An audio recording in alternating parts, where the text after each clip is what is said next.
Good evening, everyone. Thank you for tuning in to another episode of TokYo-Yo. My name is T. Tonight, we are taking a look at another CLYW. Jonathan Lee ruined me. I didn't have any CLYWs, actually only the 82, but I didn't have any metal CLYWs until Jonathan Lee lent me some of his, and he ruined me, and now I love CLYW, and they're expensive, and I need more of them. I've already taken a look at the Manatee. Today, we're going to be looking at the Borealis 2, so the version 2 of the Borealis. Alright, so the Borealis 2 is an H-shaped yo-yo. Pretty much as H-shaped as they come as far as organic, performance-driven yo-yos can get. There's actually a very interesting step-up you can see in here. This step-up is sort of sloped and bumpy rather than being like a straight flat line or a little jutting line similar to like a one-drop, how they do it. You can see the rim here. It looks like it's almost just one of those sharper rims, but it actually has a nice little bounce to it, you can see. I like the rims of this. They're very nice and soft. The cup is pretty typical of CLYW. You've got the nub for the axle in here, the engravings that go around this double rim design that CLYW is known for. You can also see that here on the Manatee, which I've already taken a look at. On each side of the cup, you're going to notice the engravings. It's a little bit harder to see on the Beach Party colorway, which is gorgeous. We've got Zach Gormley, world champion. And this, as I said, is the Beach Party colorway. So you've got green, brown, purple, red, pink. It's absolutely a beautiful colorway. This green base is really nice. Again, I've mentioned in a couple of my videos, it's the bad lighting I have in here, but this is a little bit richer of a green than it seems here. It's a little bit darker, a little bit more intense than this one is, but it's pretty close. We've got the purple snow tire pads in there. I'm not always the biggest fan of snow tires. I think they're really good on the Manatee, but I'm not the biggest fan here. You'll kind of see why once I throw it around. The feel in the hand is fantastic. This is one of those yo-yos that's very, very comfortable. This comes in very close behind the Machination, which I looked at a few days ago, which has, I think, the most comfortable catchable shape in all of yo-yo as far as I'm concerned right now. This comes in very close. I love the way this thing holds in the hand. It feels very, very ergonomic, and on catches it's also very soft, very, I don't know, because I have other yo-yos that are shaped like this, but nothing that manages that slope quite so elegantly, or nothing that has quite this rounded corner. So it's very, very comfortable. 6061, nothing much to say there. It does have a really nice satiny finish around here. It's kind of that perfect blend of, not powdery, not that dry, yucky feeling, but like a nice smooth satin finish. So it's perfect for grinds without feeling too dry or yucky on your hand. The inside here is a little bit more matte, it feels like, but it's not a problem at all, and you can get finger spins despite the engraving, so that's not a problem. Now, speaking of all the play, why don't we go throw it around on the string and see. Oh, speaking of which, one of the best strings I've been able to find that works with the Borealis so well is actually the Smoothie. This is another one of those blends that I talked about recently. Has the nylon polyester mix in here from Zipline. It lasts forever, binds like a pro, and really works well with the snow tires, better than most other strings that I've noticed. It kind of avoids that yucky thud that you get with some snow tires, and instead has that really nice snap. Anyway, let's go see how it plays. First of all, this is actually a trade that I got quite a while ago.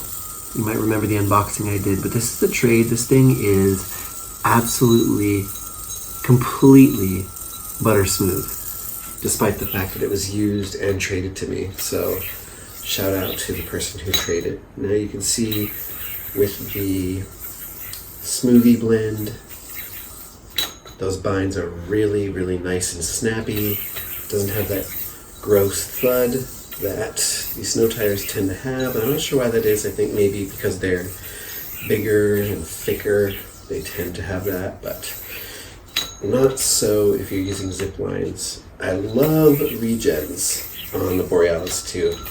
They feel really good, really nice, and not uncomfortable at all. It kind of flows off the string really nicely when you regen and when you throw and everything. It's not particularly light, but it has like a very soft feel, so you don't have to worry about being uncomfortable when you regen. Let's go ahead and show some grinds here. Grinds really nicely, because that nice vibe-free feel, so you're not going to have any problems with your binds.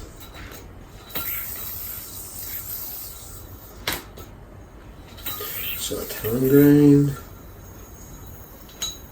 Very nice. Let's show a talon grind.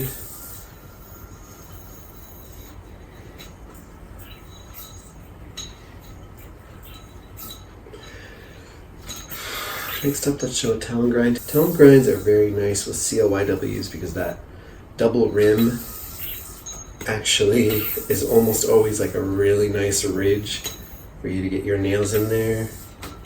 Same for thumb grinds. Like, that was my fault. There we go. Like, you can basically can't miss. Let's try a finger spin. And you can kind of hear it like ricocheting off my fingernail a little bit. It's actually not as bad as you might expect, and they actually last a fairly long time. Here I'm kind of catching it while it's flat, but if you catch it while it's still rotating, it's not bad at all. Let's go ahead and try some whips.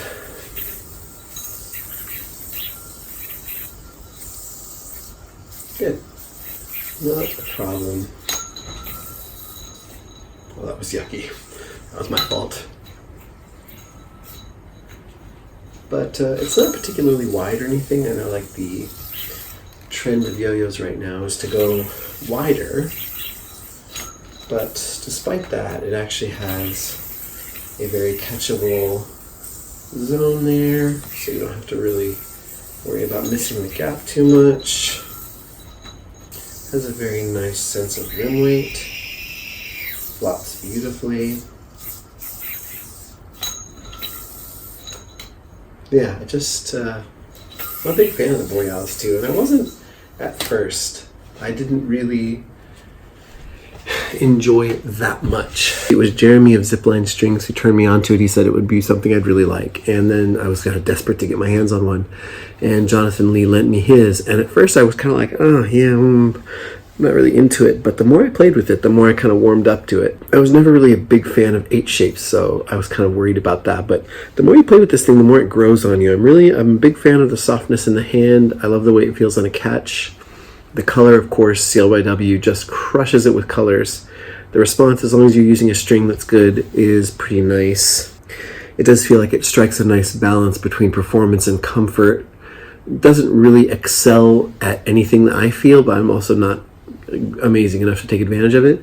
One thing that I would point out, and this is actually something with the Manatee that I also forgot to mention, but it's also with the Borealis as well, is the spin time seems a little limited, and I'm not sure, like I really was throwing a few of those pretty hard, and you seem to kind of run out of spin time pretty quick, and I'm not sure if that's because the string is rubbing on the snow tires or if it's the bearing. At least I'm pretty sure both of these, or one of them has had the bearing switched out. I'm not 100% sure. They might have the original bearings in them.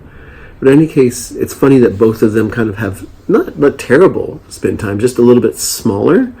And I wonder if that's because they're not designed as much for competition. I'm pretty sure the Borealis 2 is a competition yo-yo, because obviously it's designed by Zach Gormley, world champion. So, and as you guys know, like Zach Gormley is a pretty amazing player, so he would put a yo-yo out that, you know, he could put through its paces. Whereas the Manatee is not as much for competition, it's more for like jamming and chilling and being awesome. But yeah, I absolutely love the Borealis 2, and between the Manatee and the Borealis 2, the Puffin 3, which I'll get to someday here, I got a really strong love, a really strong taste for CLYW. Now I have the Akita and the Wildfire, which I had to trade so many yo-yos to get those. I had to sell so many yo-yos, it's not even funny. And now the Wildfire is kind of pissing me off, but we'll get to that later. Yo-yo's really being annoying right now. But yeah, just to sum up, you know, they're still releasing, I think, some new colors of this, or they might have done it recently or something, and you can still find them on the BST. I think a few sites still have them. They don't really sell out that fast, I think, because they are a little expensive. Especially in Japan, usually you have to pay like 20 to 30 more for CLYWs, which is really unfortunate, really a little unfair. But yeah, that's how it is in Japan. You just pay more for stuff. But I really recommend this. I think this is one of their best mid-range yo-yos, whereas like the Manatee is more wide and out there. The Puffin is also pretty unusually shaped and also wider. And then their bimetal offerings are just exorbitantly expensive. I think the Borealis 2 strikes a really nice balance between not being like the Yeti 2, which I haven't, or the Metal Yeti, not being like the Metal Yeti, which I haven't tried, but I think that's more like their budget style, I guess you could say. This is right around $100, I think, 90 or 100. And then the other stuff tends to be more expensive. I think the Manatee is similarly priced. Anyway, those are my thoughts on the Borealis 2. Cool yo-yo. Go check it out. Go Zach Gormley and get in Beach Party because that's an awesome color. Thank you so much for watching. I appreciate you taking the time. If you enjoyed the video, please leave us a like, a comment, or a subscription. We'd really appreciate it. Almost at 2,000. I think last time I checked we're 2 away. So maybe by the next video I make, we'll be at 2,000. Take care. Have a nice day. Giveaway coming soon. And sayonara.